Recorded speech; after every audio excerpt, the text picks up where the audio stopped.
لكنها شايفين قطعين وبكل هدوء الفريق الهجراوي ياخذ كورته. عادل هرماش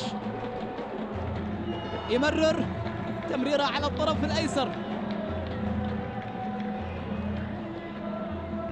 نواف للخلف، الدوسري عبد العزيز ما بين ثلاثة في مساحة ضيقة لا يمكن أبدا بمثل الكرات. محاولات داخل منطقة الجزاء، عبد العزيز الدوسري، جول أول للدوسري، أول البدلاء من الأسماء البديلة. الدوسري سجل هدف أول، قلص الفارق، سجل الهدف اللي كان ينتظره وتنتظر الجماهير الهلالية. سجل هدفين لهدف. الآن المباراة على طبق ساخن على 3 دقائق.